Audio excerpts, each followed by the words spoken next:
I give you a quick summary. Number one, that this crucifixion is a fiction, that it didn't happen. The way the Christians claim, those things didn't happen. Number one, he was reluctant to die.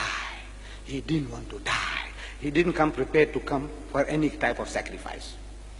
Luke chapter 22 verse 36, you'll find he's preparing for a fight. And had he come to die, there was no need for him to tell his disciples to go and arm themselves. Number two, he beseeched God for help. Matthew chapter 26 verse 39. Number three, God heard his prayers. Hebrews chapter 5 verse 7. Number four, an angel of God came to strengthen him. Luke chapter 22 verse 43. Pilate finds Jesus not guilty. It's good reason to keep Jesus alive. John chapter 18 verse 38. Number six, Pilate's wife shown a dream in which she was told that no harm should come to this just man. In other words, that he should be saved alive. Matthew chapter 27 verse 19. Number seven, supposed to be on the cross for only 3 hours. According to the system in vogue, no man could die by crucifixion in so short a time, which means that even if he was fastened to the cross, he was alive. Number eight, the other two, his crossmates on the respective crosses, were alive. So Jesus too, for the same period of time, must be alive. John chapter 19 verse 32. But when they came to Jesus and saw that he was dead already, saw what? That he was dead already. I says, you know, on page 36 and 37 and 38, I give you a list of 11 different persons in the newspapers who were certified dead and they were not dead. By doctors with stethoscopes, they were pronounced dead and they were not dead, they came back to life. And there is a society in England, I've given you the picture of the society of people who have come back from the dead. Were they all resurrected? No. But they were certified dead. This man, seeing a person on the cross, he thought he was dead and he saw that he's dead already. I said, what does it mean, and saw? When doctors make mistakes in the Groot-Skeer hospital, where Chris Barnard operates, a white woman was certified dead and put in the mortuary, next morning she came out alive. When you make mistakes by the day, certifying people dead when they're not dead, what this means? That he was dead already. So I said, Jesus was John 19:33, that there was a mistake there in seeing.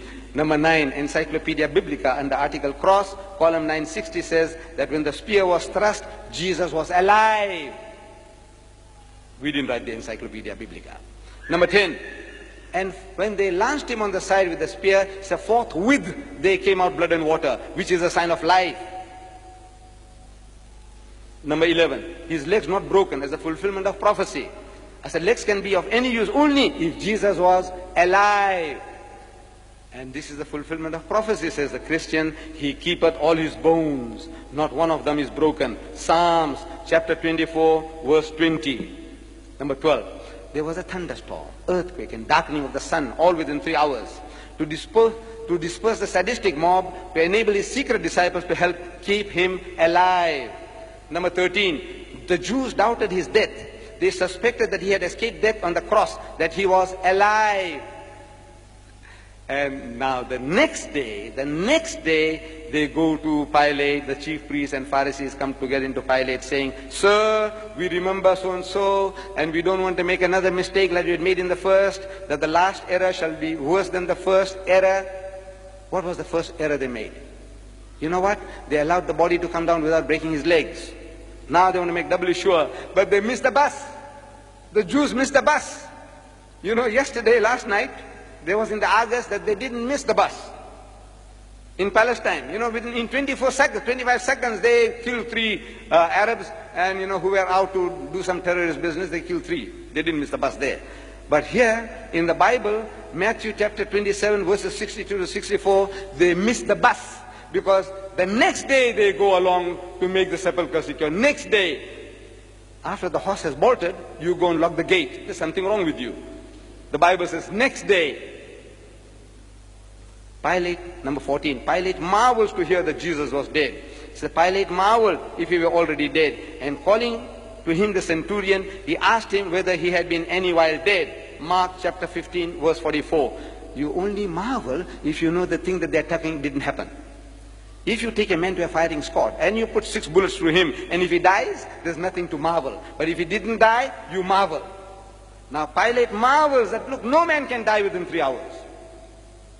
In other words, according to his experience, the man is alive. Number 15, big and roomy chamber, close at hand and big and airy for willing hands to come to the rescue. Providence was out to keep Jesus alive. Number 16, stone and winding sheets had to be removed, only necessary if Jesus was alive.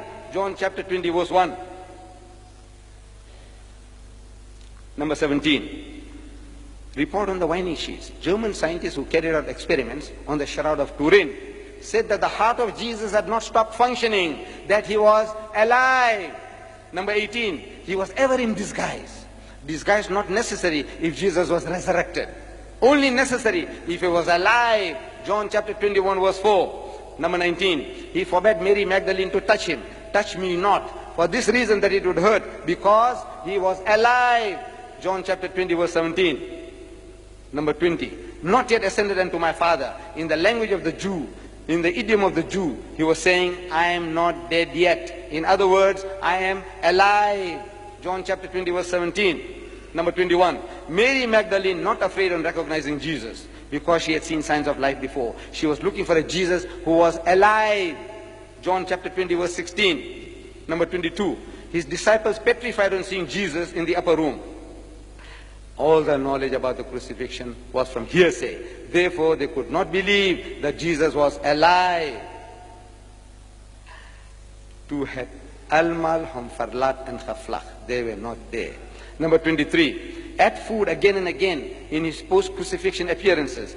Food only necessary if he was alive. Luke chapter 24 verse 43. Number 24, never showed himself to his enemies because he had escaped death by the skin of his teeth. He was alive. Number 25, took only short trips because he was not resurrected, not spiritualized, but alive. He went to Emmaus. He went to the upper room, back again after 8 days. He only took short trips because he was not resurrected. Otherwise he would have gone up to heaven. No sense in going and coming back, up and down, not from heaven to down and up above. He's going around, in and around Jerusalem all the time. Number 26, testimony of men around the tomb. They say, why seek ye the living among the dead? Why are you looking for a live person among dead people in the cemetery? Luke chapter 24 verse 4 and 5. That he is not dead but alive. Why seek ye the living among the dead? Number 27, testimony of the angels. The angels say, the angels who had said that he was alive, that he live, that he is alive. What's wrong with people? What are you reading? The angels, what did they say? That he is resurrected. No, he said that he live, he is alive. They said no, he is not alive, he is dead. He did not say resurrected, but the actual word uttered by the angel was alive. Luke chapter 24 verse 23. 28, Mary Magdalene testifies. They heard that he was alive and had been seen by her. They believed not. Mark 16:11. Mary did not watch for a spook or a ghost or spirit of Jesus, but a live Jesus. What they could not believe was that the Master was alive. Mark 16:11. Number 29, Dr. Primrose, a senior anesthetist of the Royal Glasgow Infirmary, he says that the water in the blood was on account of scourging by staves and upset of the nervous vessels, that which was a sure sign that Jesus was alive. And now, the last and final one for tonight, Jesus had himself foretold that he was going to remain alive. Matthew chapter 12, verse 38, 39, 40. He himself had told that he was not to die. That is his prophecy.